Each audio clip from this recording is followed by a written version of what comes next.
عبادت کی اللہ کے ہاں قبولیت کی شرط لازم ہے اخلاص.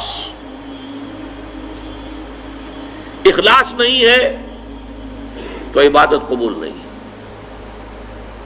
اخلاص کی ضد کیا ہے؟ ریا. ریا کہتے ہیں دکھاوا، دکھانے کے لیے کام کرنا. سمعہ، سنانے کے لیے، لوگوں کو سنانے کے لیے کہ یہ کام میں نے کیا ہے تاکہ لوگ سن لیں، لوگوں کو معلوم ہو جائے کہ ہم یہ تو بہت ہی اللہ تعالیٰ کے جو ہے بڑے پہنچے ہوئے آدمی ہیں. اس کے ضمن میں اب آپ ایک پہلے حدیث سن لیجئے. مسند احمد ابن حنبل کی ہے اور مشکات کے حوالے سے باب الریا والسمع، مشکات کا جو ہے اس میں یہ حدیث موجود ہے. حضور فرماتے ہیں من صلی یرائی فقد اشرک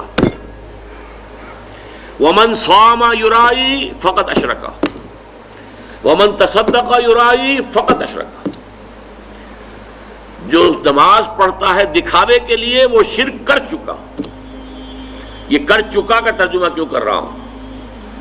اس لیے کہ فعل مضارع ہو تو اس میں اندیشہ ہوتا ہے کہ کام ہو رہا ہے نہیں ہو رہا ہے، پورا ہوتا ہے نہیں ہوتا ہے. کر چکا، کوئی شک ہی نہیں، وہ اس شرک کا ارتکاب کر چکا. یہ جو انگریزی میں present perfect tense, I have done it, he has done it, یہ وہ ہے.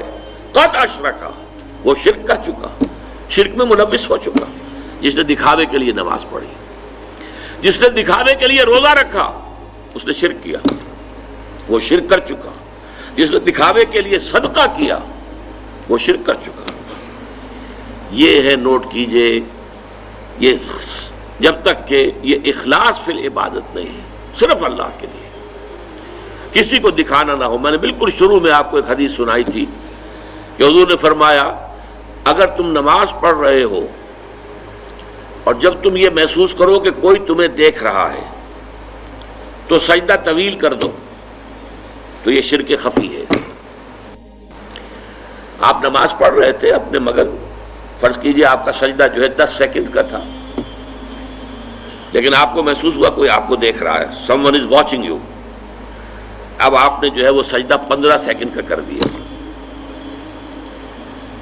اس ایک سجدے کے 2 مسجود ہو گئے.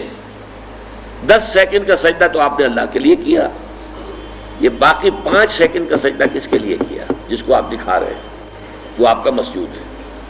یہ شرک خفی. اس لیے ابتدا میں جو میں نے کہا تھا کچھ شرک جلی ہوتے، کچھ شرک خفی ہوتے. اس شرک کو کون دیکھے گا؟ یہ تو آپ خود ہی متنبہ ہو جائیں تو ہو جائے. اس کو کوئی اور تو نہ اس کے اوپر حکم لگا سکتا ہے، نہ کوئی فتویٰ لگا سکتا ہے. اور وہ حدیث بھی یاد کیجئے جو میں سنا چکا ہوں شروع میں آپ کو، کہ یہ جو شرک ہے خفی، شرک خفی کا پہچاننا اتنا مشکل ہے جتنا کسی انتہائی تاریک رات میں سیاہ پتھر پر سیاہ چیونٹی کو چلتے ہوئے دیکھنا مشکل ہے، اتنا ہی یہ شرک خفی کا پہچاننا مشکل ہے. رات تاریک اندھیری رات اور اس میں سیاہ پتھر کے اوپر سیاہ جو ہے چیونٹی چل رہی ہے، اس کا دیکھنا کتنا مشکل ہوگا. اس حوالے سے نوٹ کر لیجئے قرآن مجید میں 3 مقامات پر یہ بات واضح کی گئی ہے کہ جو بھی نیکیاں، جو بھی خیر کے کام، جو بھی عبادت خداوندی کے کام لوگوں کو دکھاوے کے لیے کیے جائیں تو ان کی مثال کیا ہے؟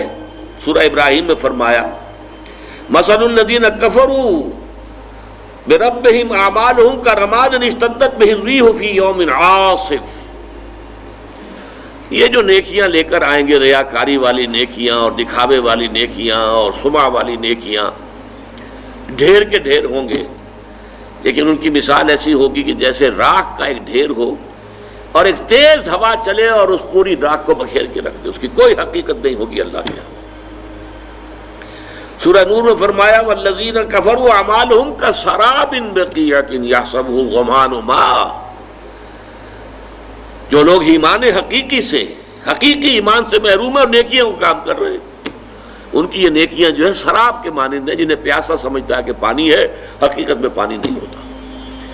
قیامت کے دن آ کر کھل جائے گا، کوئی نیکی نہیں. سورہ فرقان میں فرمایا وَقَدِمْنَا إِلَىٰ مَا عَمِلُوا مِنْ عَمَلٍ فَجَعَلْنَاهُ هَبَاءً مَنْثُورًا. وہ جو بڑے بڑے اعمال لے کر آئیں گے، ہم آئیں گے اور ٹھوکر لگائیں گے اور اس کو ہوا میں تحلیل کر دیں گے، اس لیے کہ ان اعمال کے پیچھے اخلاص نہیں ہوگا۔